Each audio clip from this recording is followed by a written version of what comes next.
Olá, prezados irmãos, boa noite. É com prazer que estamos aqui então para a segunda mensagem, que tem por título Os Dois Grandes Enganos e o Domingo. Então, só muito rapidamente, vamos fazer uma pequena revisão do que vimos ontem, pode ser? Sim? Ou não estão entusiasmados? Sim? Então vamos lá.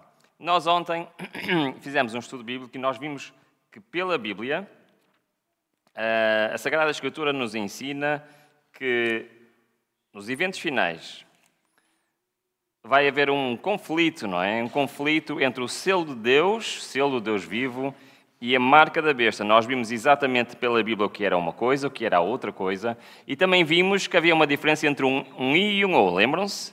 Diferença entre o I e o O? Muito bem. Então nós vimos que realmente que o nosso compromisso com Deus tem que ser a 100%. Tudo o que não seja a 100%, não é?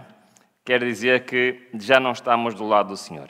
E também estudamos não só Ezequiel 21, como Apocalipse 17, para chegarmos à conclusão de que os dois poderes que nos fala Apocalipse 13, que é então Roma e os Estados Unidos, vimos comparando realmente as profecias com a história.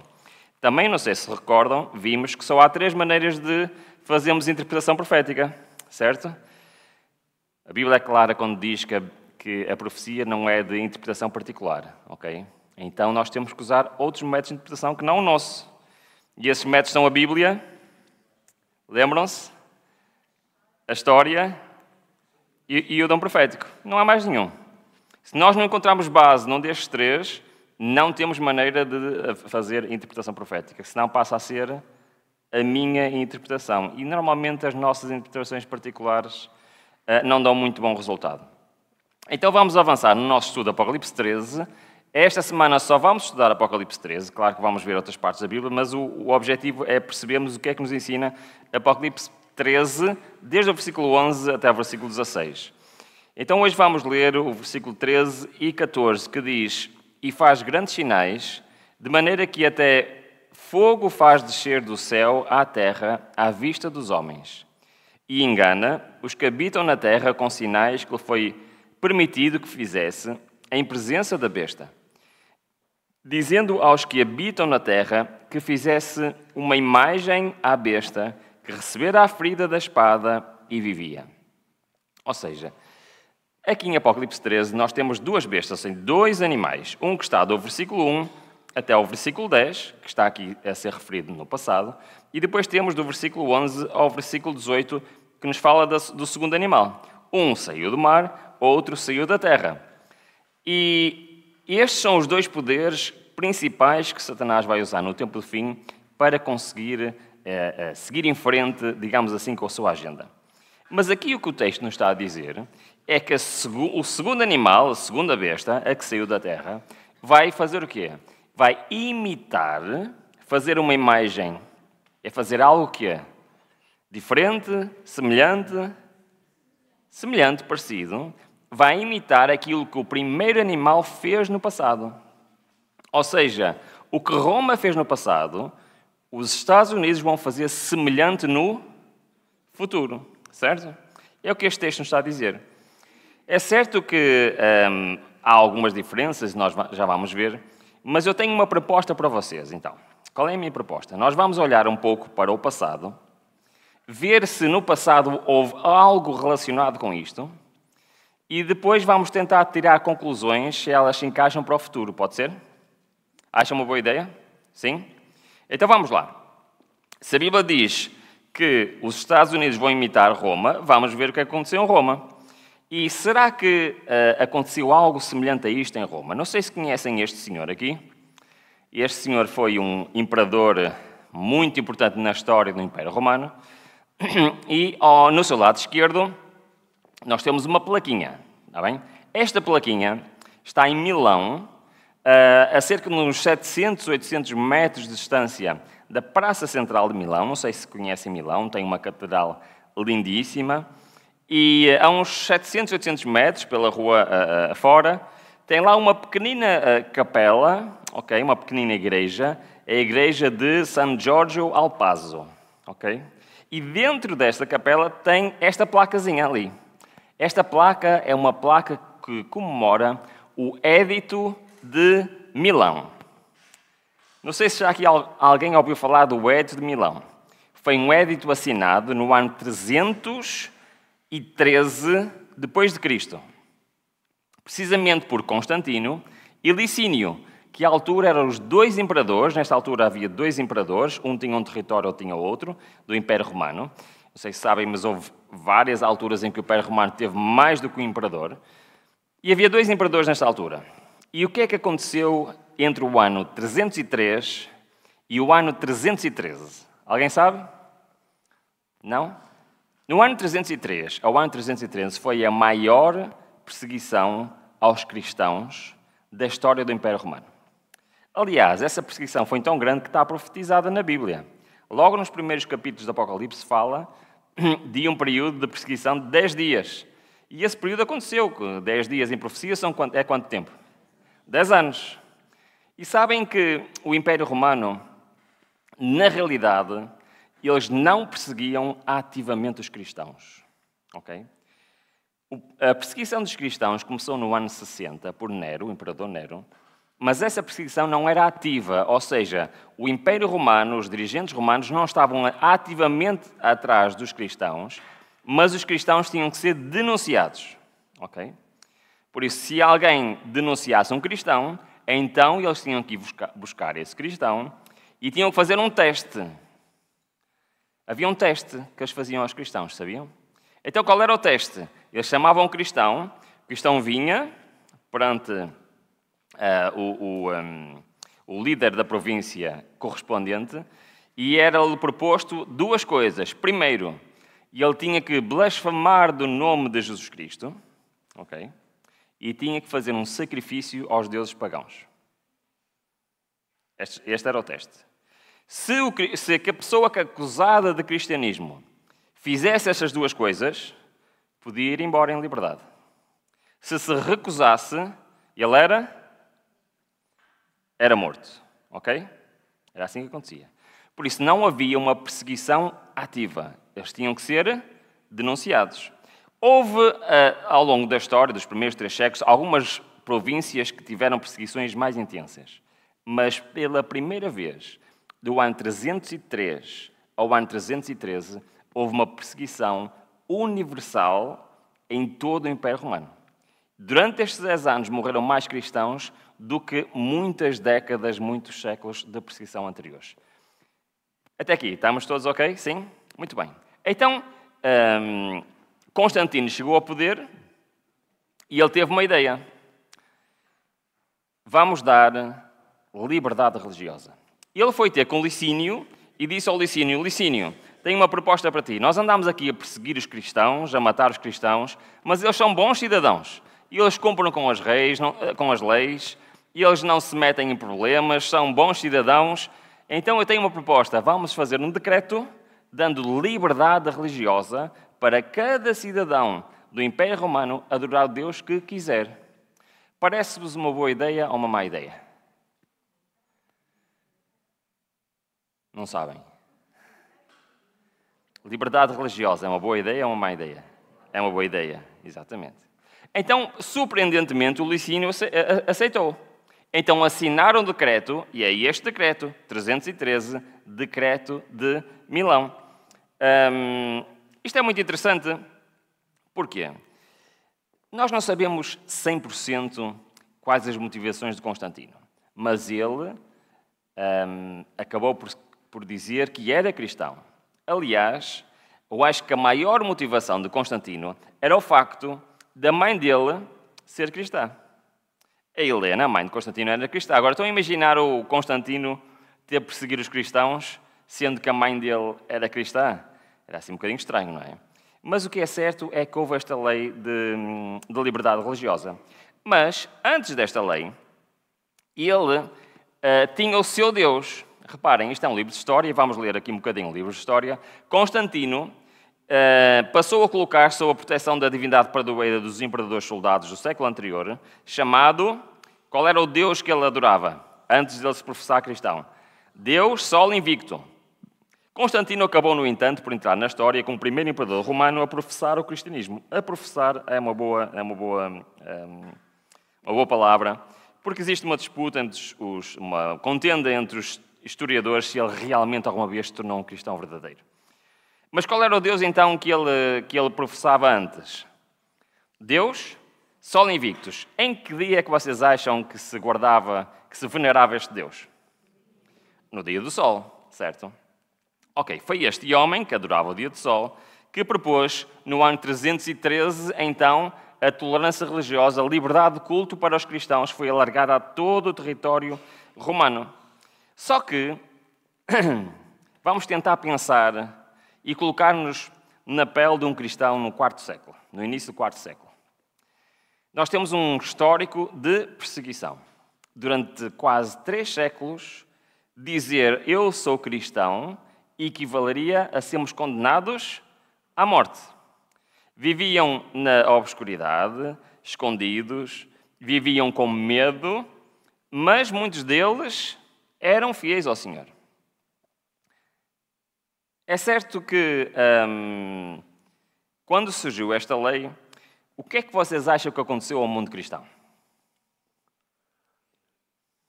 Vocês hoje estão muito cansados, estão cheios de sono, já estou a ver. Vamos lá, o que é que vocês acham que aconteceu? Quase 3 séculos de perseguição, vem uma lei que dá liberdade religiosa, o que é que vocês acham que aconteceu? Começaram a construir igrejas, saíram da obscuridade, afinal havia muito mais cristãos do que as pessoas imaginavam, mesmo entre pessoas de liderança, muitos assumiram que afinal eram cristãos, e então a igreja tinha uma influência muito maior do que aquilo que se pensava. E começaram a construir igrejas, começaram a poder adorar em público, começaram a não ter medo de ser cristãos. Mas o Constantino, surpreendentemente, apenas 8 anos depois, no ano 321, editou um novo édito. Vamos ler? Ele diz assim: que todos os juízes e todos os habitantes da cidade e todos os mercadores e artífices descansem no venerável dia do Sol. O que é que ele está a dizer? Qual é o dia do Sol? Domingo.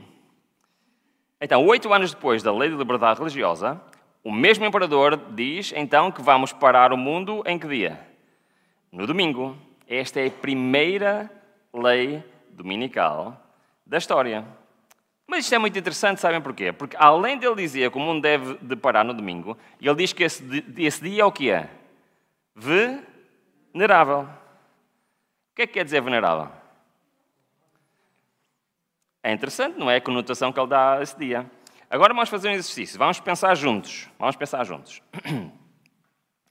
Se os cristãos do início do 4º século guardavam o domingo, isto é algum problema? Perceberam a pergunta? Se no 4º século, quando saiu esta lei, se os cristãos guardassem o domingo, havia algum problema com esta lei? Sim, não? Não. Se os cristãos guardassem o sábado, isto era um problema? Sim. Muito bem, ok. Então vamos ler um livro de história. Sabem o que aconteceu? Houve uma tal preocupação com esta lei que o Constantino teve que clarificar a aplicação desta lei. Reparem no que ele diz. Embora, isto é um livro de história também, embora alguns cristãos tenham usado o decreto como apoio à guarda do domingo, para tentar solucionar a polémica de guardar o sábado ou o domingo na igreja cristã, na realidade, o decreto não se aplica aos cristãos e aos... Agora, vamos parar aqui só fazer um parênteses, antes de continuarmos a história. O que é que isto quer dizer? O Constantino foi clarificar muito bem. Eu fiz esta lei, a lei dominical, mas estão isentos desta lei 2 classes. Quais são? Os cristãos e os judeus. Porquê que os cristãos e os judeus estão isentos desta lei? Pois é. No início do século IV, a grande maioria dos cristãos ainda guardava o sábado. Já não eram todos, ok? Pela história nós sabemos que, especialmente em Roma e em Constantinopla, já havia grupos significativos de cristãos que já guardavam o domingo, mas a maioria dos cristãos por no Império ainda guardava o sábado. Então reparem, deixaram de ser perseguidos, puderam construir igrejas e comunidades e 8 anos depois saiu uma lei e eles tiveram o quê? Medo da perseguição novamente. Então o Constantino clarificou, ora, não se preocupem, vocês cristãos podem continuar a guardar o sábado, os judeus também podem continuar a guardar o sábado, que esta lei não é para vocês. Agora faço-vos uma pergunta, daquilo que vocês conhecem a história. Isto manteve-se assim ou não? Pois é, não. Sabem que não houve só uma lei dominical no passado. Houve várias leis. Eu vou ler rapidamente. Diz o seguinte, isto é mais tarde, ok? Algumas décadas depois, diz assim, mostrando-se insuficientes os decretos dos concílios, foi rogado às autoridades seculares que promulgassem um édito que inspirasse terror ao povo e o obrigasse a abster-se do trabalho no domingo.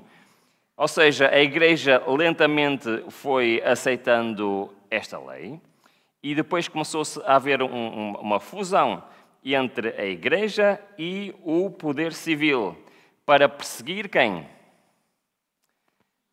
Quem continuasse a guardar o sábado. Continua o livro e diz, no sino realizado em Roma, todas as decisões anteriores foram reafirmadas, com mais força e solenidade, foram também incorporadas à lei eclesiástica, lei da Igreja, e impostas pelas autoridades civis. Então tivemos uma união de quê? Poder religioso, poder secular, poder civil, através de quase toda a cristandade. E isto é muito importante porque este livro de história foi muito preciso, quase toda a cristandade. Porque houve um país que não foi afetado por isto. Alguém sabe qual foi o país que continuou, um país cristão, que continuou a guardar o sábado até o século XIV? Há um país que continuou a guardar o sábado até o século XIV. Alguém sabe qual é? Não? A Etiópia. A Etiópia foi um país cristão que guardou o sábado até o século XIV, que não foi influenciado por nenhuma destas leis. Okay? E só no século XIV é que eles começaram, então, a receber o doutrinamento do domingo. E até hoje, eles guardam o sábado e o domingo. Okay? A Igreja Oficial na Etiópia. A Igreja Cristã Oficial na Etiópia. Ok, vamos lá. Mas, o que aconteceu a seguir? Ordenava-se a todas as pessoas de qualquer classe abster-se do trabalho usual, sob pena de multa aos livres, açoites no caso de serem servos. Mais tarde, foi decretado que os ricos fossem punidos com a perda da metade dos bens e, finalmente, que os que obstinassem fossem escravizados. As classes inferiores deveriam sofrer banimento perpétuo. Oi, avancei demais. Ou seja, com o passar do tempo, as leis foram ficando mais quê? Mais severas.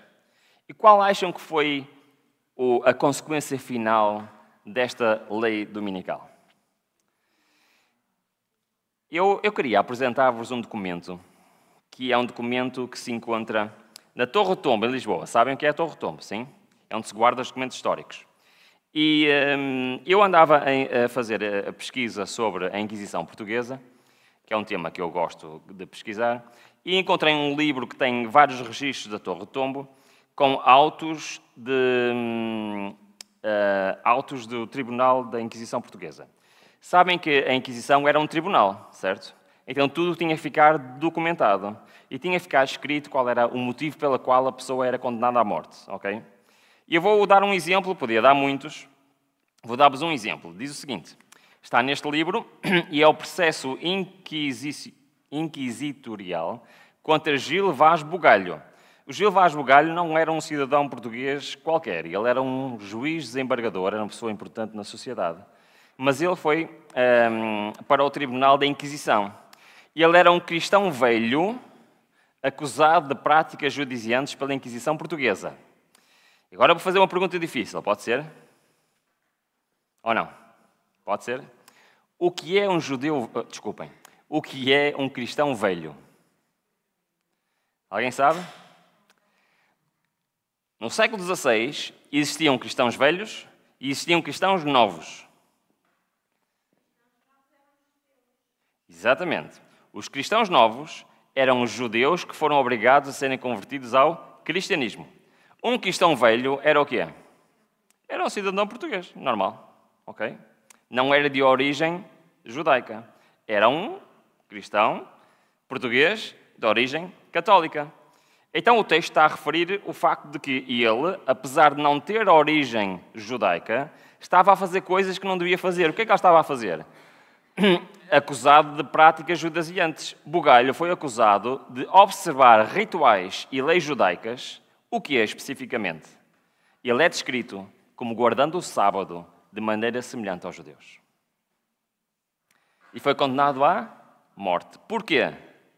Por guardar o sábado. Então, nós fizemos aqui um resumo de que tivemos a ver nestes livros de história. Nós temos que houve inicialmente uma lei dominical, sim, que afetou os cristãos, sim ou não? Não afetou. Podem continuar. Esta lei não é para vocês. Mas mais tarde começou a afetar os cristãos bíblicos ou não? Sim. Primeiro com multas e açoites. Depois, mais tarde, com a perda de bens. Mais tarde, com a perda de liberdade. E, finalmente, com a pena de morte. E agora queria lançar um desafio a todos vocês. Nós vamos olhar para o Apocalipse 13 e vamos ver se encontramos paralelos com isto que acabamos de ver. Pode ser? Certo? Mas vamos demorar uma semana a fazer isto, ok? Hoje só vamos ver o início. Ok.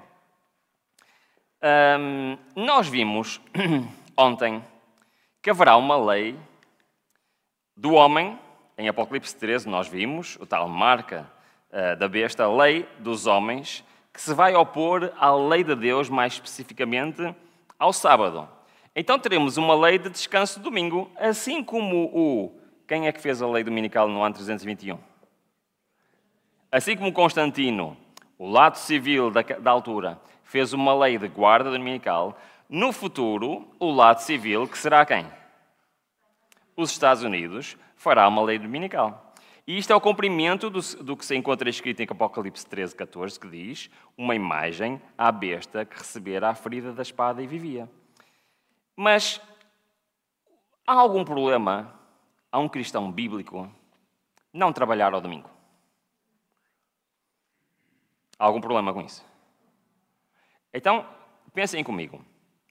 Sempre que uma lei de um país não contraria a lei de Deus, devemos observar essa lei, sim ou não? E eu não vou dizer nenhuma heresia, está bem? A primeira lei dominical não tem problema nenhum o povo de Deus obedecer essa lei. Podemos perfeitamente não trabalhar ao domingo. Aliás, ela não é até muito clara, que nós devemos fazê-lo até para não fazer o quê? Para não provocar as autoridades. Porquê? Porque abster-se de trabalhar no domingo não é receber o sinal da besta. Então, se não trabalhar ao domingo não é receber o sinal da besta, o que é receber o sinal da besta? Exatamente. Ok? Então, vai ser preciso, como nós vamos ver amanhã, uma segunda lei que vai obrigar as pessoas a trabalhar o sábado. Ok?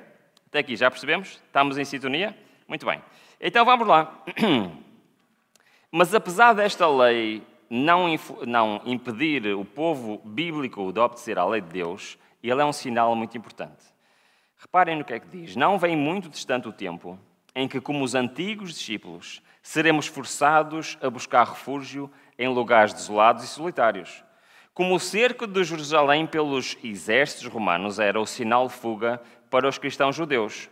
Assim, o arrogar-se da nossa nação, está-se a referir aos Estados Unidos da América, o poder no decreto que torna obrigatório o dia de repouso papal, ou seja, primeira lei dominical, parar no dia de domingo, será uma advertência para nós. Será então o tempo de deixar as grandes cidades, passo preparatório a saídas menores para lá retirados em lugares solitários e entre as montanhas. Então, a primeira lei dominical é o cumprimento da profecia de Apocalipse 13, 14, mas como no passado não terá consequências para quem guarda a lei de Deus, mas é um sinal. Qual é o sinal? Os eventos finais vão começar. Tens de te preparar. As grandes cidades já não é um sítio em que tu possas morar, porque não é um sítio onde vais poder enfrentar as cenas finais deste planeta. Isso não quer dizer que não podemos já abandonar as cidades. Não é isso que eu estou a dizer. Mas esta é que é a última oportunidade. Ok? E na terça-feira nós vamos ver porquê. Pode ser? Vamos lá. Só que quando nós lemos no início, e ainda estamos no mesmo texto, Apocalipse 13 e 14, diz que, vamos ler novamente, e engana os que habitam na terra. O que é que isto quer dizer? Sabem que no passado, e isto é uma diferença em relação ao passado, no passado as leis foram impostas pela força. No futuro, não serão impostos pela força, serão impostos pelo quê? O que é que vos parece? O que é que diz o texto? Hoje estou muito sossegadinho, vocês. Vi para aqui ao domingo, isto é complicado. O que é que diz o texto? Que as pessoas vão ser o quê? Forçadas? Não. Enganadas. Ou seja, as próprias pessoas vão querer estas leis. Então elas vão ser enganadas. E eu queria vos dizer uma coisa. Há aqui alguém que gosta de ser enganado. Tem assim um passatempo. Olha, o meu passatempo preferido é ser enganado. Não? Para enganar alguém, o que é que nós precisamos?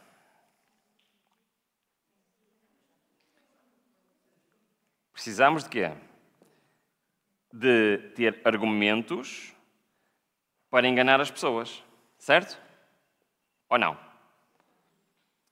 Então, acham que é importante nós sabermos quais os argumentos que vão ser usados por estes dois poderes para enganar todo mundo? Sabem que a Bíblia diz que, se possível fora, até os escolhidos seriam enganados. E por isso eu acho que é muito importante nós sabermos os argumentos que vão ser usados. Porquê? Para nós não sermos enganados. É muito interessante que, e por isso nós vamos olhar para os autores das ideias e ver o que é que eles dizem. Mas reparem, é muito interessante que na primeira vez que o Donald Trump foi eleito presidente, e aqui, reparem, não estou a destacar nada o presidente, nem este Papa em específico, porque aqui isso não interessa. O que interessa são os sistemas, não pessoas. Mas eu estou a mostrar esta fotografia porque foi algo de... como é que eu ia dizer? Foi algo que exemplifica aquilo que nós vamos falar a seguir. Quando eles se encontraram a primeira vez, penso que em 2017, o Papa Francisco entregou um documento ao presidente dos Estados Unidos. E o documento está ali, é o Laudato Si. Já ouviram falar deste documento? Ok, ou seja, basicamente, o que é que estava aqui a acontecer, simbolicamente? Uma ideia de Roma estava a ser passada para quê? Para os Estados Unidos. Olha, isto é o que nós achamos que o mundo deve prestar atenção. Ora, o que é que acham que dizia naquele documento? Aquele documento apresenta dois grandes problemas do nosso mundo e apresenta uma solução. Então nós vamos ver o que é que diz. Diz assim: há necessidade de cada um se arrepender do próprio modo de maltratar o planeta. Porque todos, na medida em que causamos pequenos danos ecológicos, somos chamados a reconhecer a nossa contribuição, pequena ou grande, para a desfiguração e destruição do ambiente. Qual vos parece o primeiro problema que está a ser apresentado aqui? O problema ecológico, o problema climático, certo? Mas apresenta mais um problema. Vivemos já há muito tempo na degradação moral. Baldámo-nos à ética, à bondade, à fé, à honestidade. Chegou o momento de reconhecer que esta alegre superficialidade de pouco nos serviu. Uma tal destruição de todo o fundamento da vida social acaba por colocar-nos uns contra os outros na defesa dos próprios interesses. Então, qual é o segundo problema que nos apresenta este documento?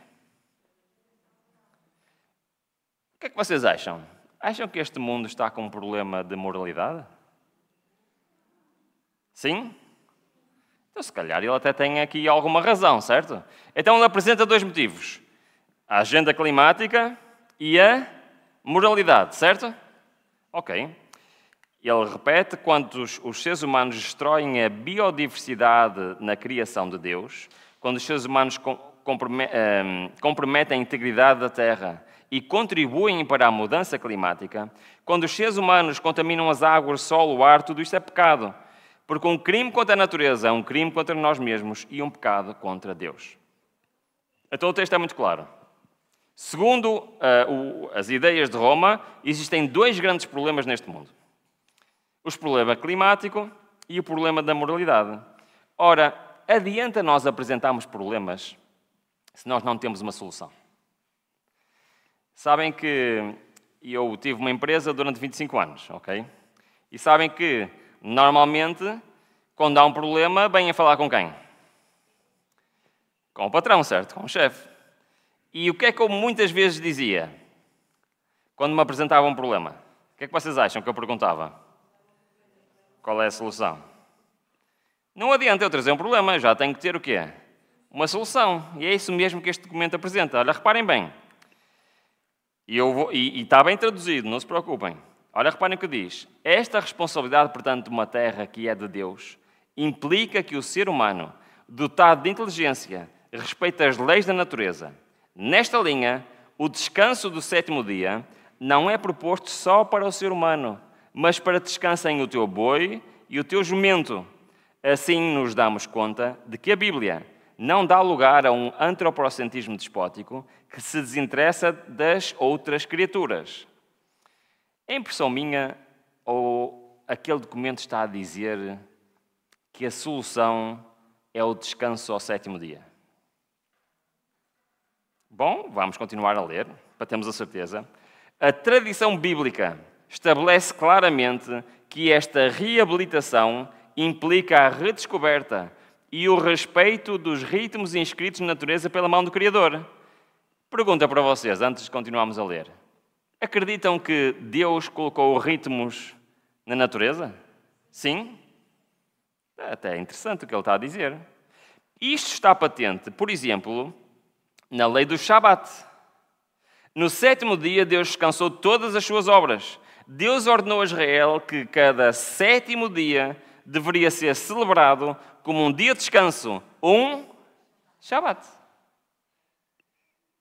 Eu não sei o que é que vocês acham disto, mas a mim é um bocado surpreendente ver um documento produzido em Roma, entregue aos Estados Unidos, a dizer que o mundo tem um problema climático, a dizer que o mundo tem um problema moral e que a solução é voltarmos ao sábado. Mas o texto não termina. E diz assim: a participação na Eucaristia é especialmente importante ao domingo. Este dia, à semelhança do sábado judaico, é-nos oferecido como dia de quê? De cura das relações do ser humano com Deus, consigo mesmo, com os outros e com o mundo. Então qual é a proposta? A proposta é fazer do domingo aquilo que os judeus faziam do sábado. Ou seja, parar um dia por semana. E isto é a solução para o problema da moralidade e para o problema climático. É interessante, não é? O repouso é o ampliar do olhar, que permite voltar a reconhecer os direitos dos outros. Assim, o dia de descanso, cujo centro é a Eucaristia. Qual é este dia? O domingo. Difunde a sua luz sobre a semana inteira e encoraja-nos a assumir o cuidado da natureza e dos pobres. Então, de acordo com este documento, quais são os dois argumentos que justificam o mundo parar um dia por semana? Vamos lá ver, se sabem. É só ler, não é fácil. É o argumento moral e o argumento científico, da agenda climática, certo? Ok. Eu não sei contra vocês, mas eu acho que nós somos um povo altamente privilegiado. E porquê? Conhecem este livro? Já leram este livro? É um dos meus livros preferidos. Talvez seja o número 3 da minha lista dos livros preferidos. Ok? Mas porquê que eu estou a falar neste livro? É que neste livro, Deus inspirou a autora deste livro a dizer quais seriam os argumentos usados no tempo do fim para enganar todo mundo a aceitar o dia domingo. Sabiam? Que diz neste livro? Querem ler? Vamos lá.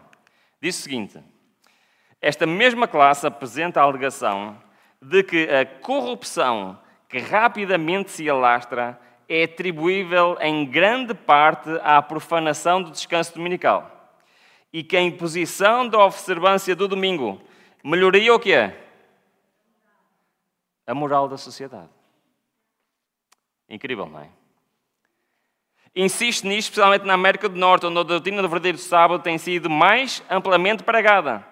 Ou seja, qual é um dos argumentos que vai ser usado para a implementação da lei dominical? O argumento moral.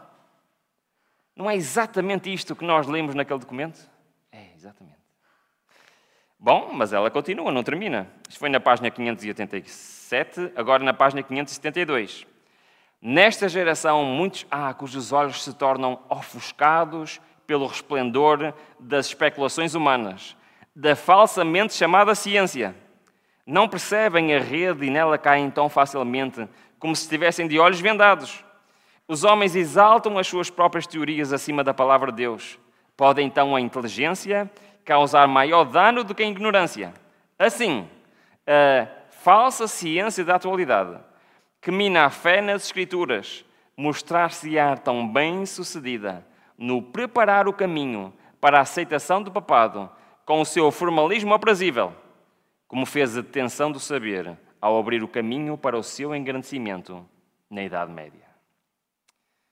Então, quais são os dois argumentos que está no livro do Grande Conflito e que está no Laudato Si, que vão ser usados para a primeira lei dominical? O argumento moral e o argumento científico. O que é que vos parece? Parecem bons argumentos ou não? Agora quero-vos fazer uma pergunta muito séria.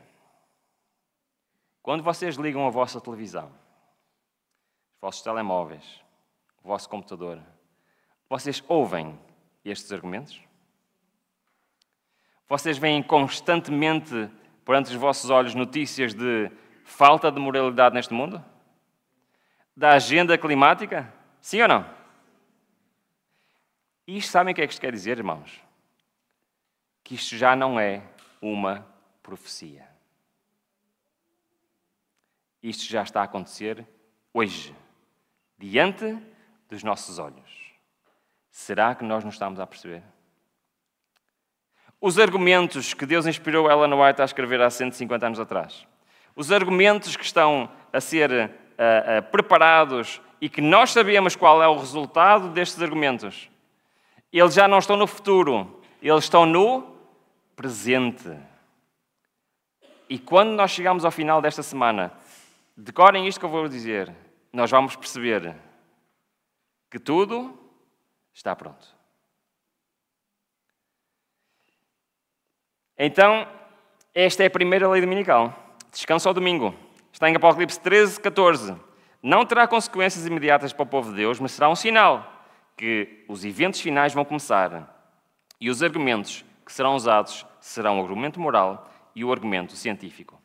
Ora bem, não me disseram que horas eu tinha a terminar. Não sei se o tempo já acabou ou se tenho mais 5 minutos. Sim? Ok. Então vamos ver aqui mais uma questão que não vai ser muito demorada. Agora, existe uma profecia bíblica que nos fala que vai haver uma mensagem que vai enganar todo mundo, certo? Mas ela diz-nos como é que ela vai enganar o mundo. Ou seja, nós já temos os argumentos, certo? Mas agora, como é que esses argumentos vão ser aplicados? Isso também é importante. Para isso, basta nós irmos a Apocalipse 16, versículo 13 e versículo 14. E vamos ler com calma. Diz assim: e da boca do dragão, e da boca da besta, e da boca do falso profeta, vi saírem 3 espíritos imundos, semelhantes a rãs, pois são espíritos de demónios que operam sinais, e vão fazer o quê? O que é que diz o texto? Aos quais vão ao encontro dos reis da Europa, dos Estados Unidos, África, todo o mundo. Lembra-se que falámos ontem, quem esteve aqui ontem, de que as profecias dos eventos finais englobam o que é? O mundo no seu total, ok? E o que é que diz mais? Para os congregar para a batalha do grande dia do Deus Todo-Poderoso. Então, nos eventos finais, nós temos esta trindade, não é? Que vai proclamar uma mensagem e essa mensagem vai convencer todo o mundo. É o que está aqui a dizer, sim ou não? Mas tem aqui um detalhe que é muito importante. É que estes 3 espíritos imundos eram semelhantes a quê? A rãs. Ora, porquê que eles eram semelhantes a rãs? Porquê que não semelhantes a outra coisa qualquer? Na Bíblia, onde é que fala de rãs?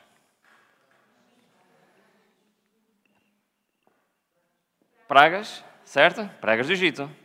Sabem que eu, quando era mais novo e lia estas histórias, fazia um pouco confusão a praga das rãs. Sabem porquê me fazia a confusão das pragas das rãs? Porque as rãs não são propriamente animais muito ferozes, não é? Nem muito perigosos. Aliás, lá em nossa casa nós temos um jardim e frequentemente aparece lá sapos assim grandes e às vezes também rasinhas. Sabem o que é que a minha filha faz? Pega neles, brinca com eles, anda a passear com eles. E nós não nos importamos. Porquê que nós não nos importamos? Porque são animais que é? Inofensivos. Se fosse um leão, eu se calhar ficava preocupado, não é? A praga dos leões. Eu fugia logo, não é? E já estive bem perto do leão e digo-vos que é um animal que mete respeito. Mas uma rã... Bom, o que é que diz o texto? Diz assim, eu estou a tentar imaginar o Moisés a dizer isto ao faraó. Se recusas deixá-los ir, eis que ferirei com rãs todos os teus termos. Eu estou a tentar imaginar o faraó, rãs. Não tinhas uma coisa assim mais perigosa? Agora rãs. No entanto, o que é que diz? E o rei criará rãs que subirão e virão à tua casa e ao teu dormitório, sobre a tua cama, e às casas dos teus servos, e sobre o teu povo, sobre os teus fornos, sobre as tuas amassadeiras. E as rãs subirão sobre ti, sobre o teu povo e sobre todos os teus servos. Então qual era o problema das rãs? Elas serem ferozes? Era o quê? Qual era o problema? A quantidade, muito bem. Elas estavam onde? Em todo lado. Vamos tentar imaginar. Entramos no quarto para dormir e o que é que o quarto está cheio de quê? Rãs. Cheio de rãs. A cama cheia de rãs. Rãs por todo lado. Nem conseguimos entrar no quarto. Vamos à cozinha, queremos preparar a comida e o que é que se passa na cozinha? O chão está coberto de rãs. Como é que chama? A banca da cozinha está coberta de rãs. Os armários estão rãs por todo lado. Conseguimos fazer alguma coisa? Estamos a querer ir para o trabalho, o caminho está cheio de rãs. Ou seja, o problema das rãs não era o facto de elas serem ferozes ou venenosas, era o facto da sua quantidade. Estavam em todo o lado. Daqui nós já aprendemos alguma coisa para a profecia da Apocalipse 16, sim ou não? O que é que vocês acham? A mensagem que eles vão proclamar e vai convencer todo mundo, então estará onde? Por todo lado. É interessante. Eu gosto de sempre estudar as origens das coisas. E é muito interessante, vamos fazer um parênteses aqui, não se esqueçam das rãs, está bem? É muito interessante que Roma mudou de estratégia no século passado. Houve um concílio em Roma chamado Segundo Concílio Vaticano, já ouviram falar? Onde a Igreja de Roma apresentou uma nova estratégia, em vez de perseguir, e ele decidiu se relacionar com as outras denominações cristãs. Okay? E então, eu vou ler, foi presidido pelo Papa João XXIII, que imaginava este concílio como um novo Pentecostes, uma grande experiência espiritual que reconstituiria a Igreja Católica, não apenas como instituição, mas sim como um movimento evangélico dinâmico. Vou parar aqui, fazer perguntas, está bem? Quando nós pensamos nos nossos amigos e irmãos católicos, nós pensamos em movimento evangélico dinâmico. Nós imaginamos eles a fazerem evangelismo e esse tipo de atividades. Não, pois não. No entanto, o objetivo deste concílio era isso. E eu quero vos dizer que a estratégia que eles usam não só é mais eficaz de todas, mas vai convencer todo mundo. Querem saber qual é?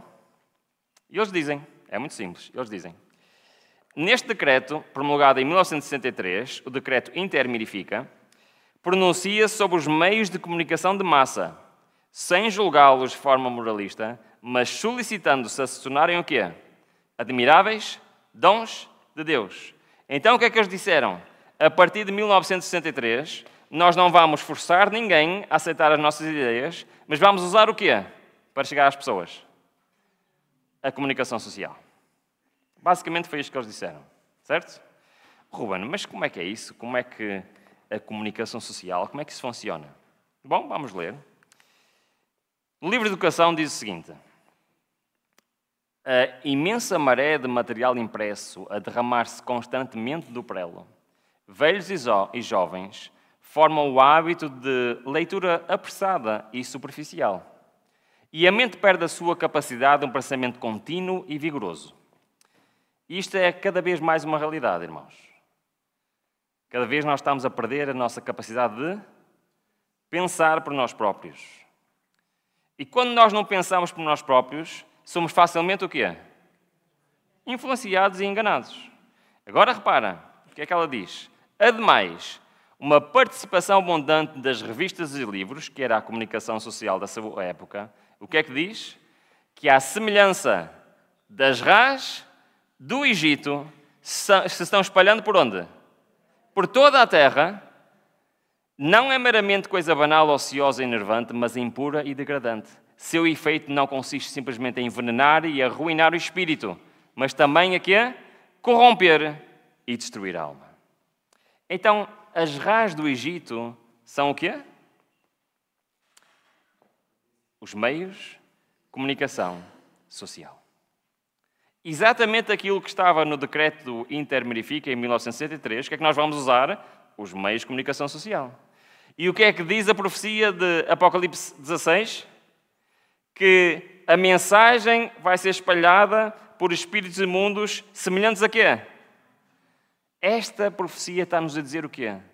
Que os meios de comunicação social vai ser um meio escolhido para indoutrinar todo mundo. Com quais argumentos?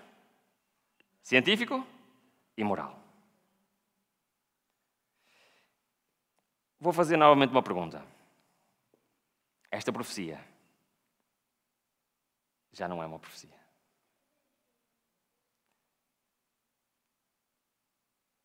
Porquê? Porque já não se encontra no futuro. Encontra-se no presente. E muitas profecias que nós achamos que ainda são profecias, irmãos, já não são. Estão a acontecer perante os nossos olhos. E esta profecia é mais uma. E isto já está a acontecer. As ideias que vêm do dragão, da besta, do falso profeta, estão a ser proclamadas todos os dias pela comunicação social. Ou seja, isto já não é uma profecia. E Deus decidiu dizer ao seu povo e alertar: é assim que vai acontecer. Para quê? Para que eu não seja enganado. Aliás, a profecia, nós não temos tempo de estudar todos os capítulos, só estamos a estudar metade do capítulo 13 ao longo de toda esta semana. Mas a Bíblia fala de uma união mundial, uma união religiosa, fala de uma união civil, do apoio popular a este tipo de legislação, do apoio legislativo mundial, da comunicação social, do mundo empresarial. Todo o mundo vai ter um só pensamento. Haverá um laço de união universal, uma grande harmonia, uma confederação das forças de Satanás. Assim é manifestado o mesmo poder arbitrário e opressivo contra a liberdade religiosa.